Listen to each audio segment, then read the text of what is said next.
We've seen them for a couple of days. What's kind of been the way they've gone about things, and how good do you feel about it? Well, I mean, we got a long way to go. We don't have right 50% of the game plan in when it comes to what we're doing. So I mean, I like the enthusiasm, but that's to be expected. You know, they've had a couple of weeks that they're pushing through practice, and this one they're obviously more excited for. And I'm sure that's going both ways.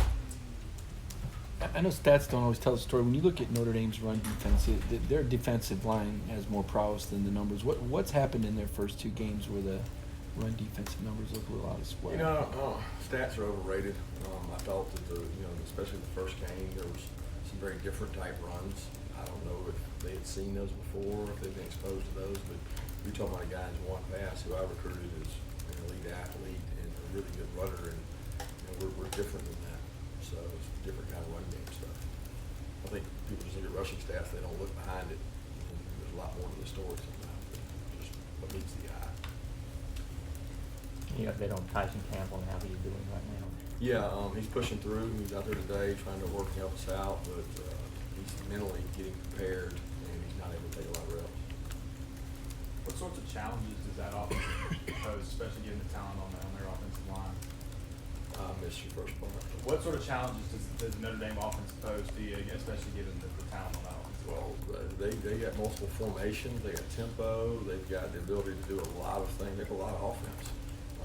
And when you start looking at all the things they do, it's hard to prepare for all of it, in a week's time. And then you throw in the fact they got to have with a quarterback that he can make you right every play. I mean, the coach he could call a bad call, the kid will bail him out and go scramble for it. He calls a perfect call, he takes care of that too. So it's nice when you've got a guy that can make somebody miss, whether it's a pressure, whether it's a three-man rush, whether it's a four-man rush. I mean, he can make you right. And that's the thing. You got to be patient because they accumulate yards. They've got vertical passing games. It's explosive.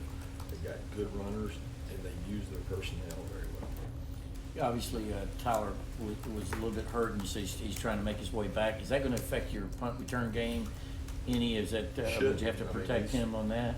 Tyler's been practicing, so expect Tyler to go. If he came to Donald, better. What about Isaiah last couple of days? I didn't get to see him today. He practiced yesterday. I thought he did well. I didn't notice him today because I was focused on the defense. I'll see when I go in there how he held up. Talk about being focused on defense. DJ Daniel, how has he looked? In the first couple games. I guess he missed a game, but and I guess normally you maybe want to just stick with two cornerbacks, but he gives you a pretty good third option, doesn't he? Well, I think all four of those guys have played well. Tyler Stevenson's played well out there too. So, I mean, we want to play all those guys. We'll assess who has the best week of practices and get to play those guys. But I've been very pleased with all four of them. Coach, I think new lights were installed kind of with this game in mind. Did you have any input in that or anything? And that fourth quarter tradition, what's your thoughts on that? No, I hadn't had any involvement in the new lights. I mean, I think we used them. If you're referencing the stuff in the stadium, the different colors, but we used them in recruiting. But I didn't know they were put in for this tonight. I mean, we hope to have a lot of night games. But that's it. What's the thing about? I guess that fourth quarter tradition. Yeah, the lights, the phones and all. I think that's great. I think it's awesome. Our fans have carried it on wherever they've been. Do you have a preference of time of day when you play? And I'm not asking like the Alabama thing. I just mean in terms of when the players are peaking and that sort of thing. Or would you just rather be on the biggest stage? It really doesn't matter. I mean, I like an early game that allows you their afternoon off to enjoy other games, and I like to not play in the super duper heat because I think it makes it less desirable for the players. The night games, they certainly get better temperatures, and it seems that they're cooler longer, and they can play at a high speed for longer. So I enjoy that part too. I mean, you take what you get. You don't fuss a bit. That's what they used to say. How big of an impact do you realistically think being at home in a game of this magnitude the crowd will have on Notre Dame's offense and their ability to communicate? I don't know that. I mean, I don't know how much they've prepared for that. I don't know. I know this: when you have an experienced quarterback, which they do, it's less of an impact than an inexperienced quarterback. But I do know that our crowd will have an impact. Whether it's on a lineman, whether it's on communication of a receiver or a tight end, who knows? But they'll have an impact on the game, and we need them to, because that's the advantage of playing at home. Coach, you talk about limiting the outside noise and all that kind of stuff, and obviously this week when you have both game day and primetime CBS, they're the realities of trucks pulling into town, and then those producers and stuff want set extra interviews and stuff like that.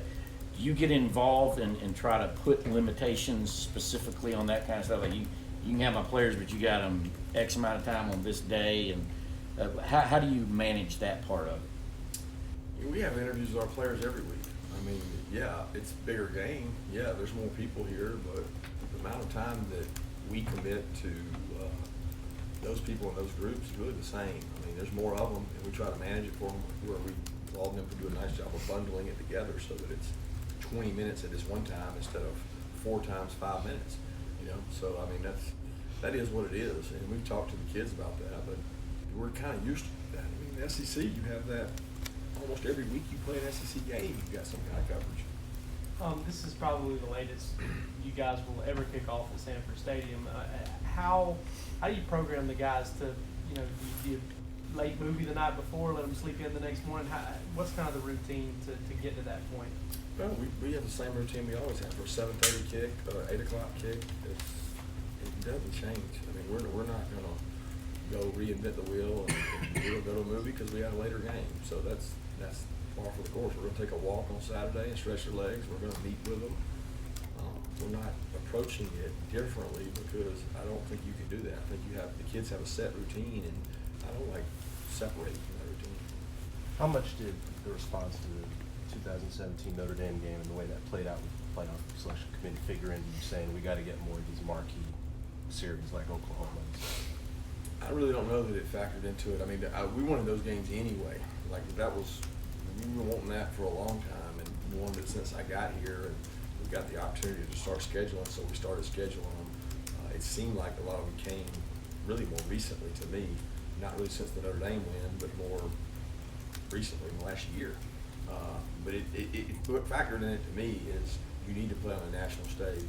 You need to play good opponents. You need to have strength of schedule, and you don't need to be afraid of that, of having 1 loss or 2 losses, because I think that's the way it's going. I've said repeatedly that it's eventually some team with 2 losses is probably going to get in because they have a better strength of schedule than a team maybe with 1 loss. And I think it's better to go out and play the best games. And if you're good enough, then you should be in there. You have weekends like this where you have so many recruits, potentially coming and watching this game. How does that sort of change your sort of day before and after in terms of trying to meet with them and sort of show them the University of Georgia?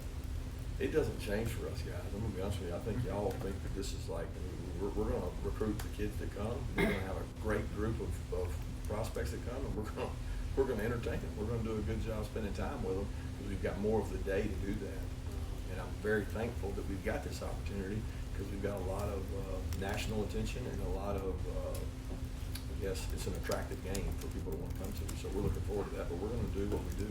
How much does it help to have the kind of staff and the resources you have on a day like that, where you've got the people whose job it is to deal with that, and you can deal with what you need to deal with? Yeah, it's never enough. I can be honest with you, our staff is supportive, tremendously big. I mean, all the stuff that you need, but that day, it doesn't matter. I mean, it's tough. Any big time home game for us is tough, but it's that way across the SEC because there's so many good football players within a 5-hour radius. They all want to come.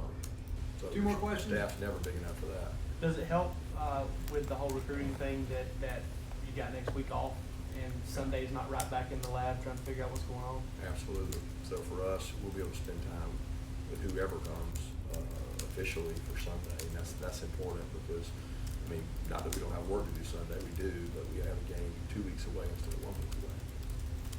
What do you see from the outside linebackers this year in terms of rushing the passer, and are you, I guess, looking forward to them getting an opportunity to go against an offensive line like Notre Dame and something like that? Yeah, I think they've been technically sound. They play with a great motor. I think that room has changed so much in the last, 6-7 months because Aziz has taken over the room. He's such a positive impact. He's a great leader. Nolan is a positive impact. Jermaine has been a positive.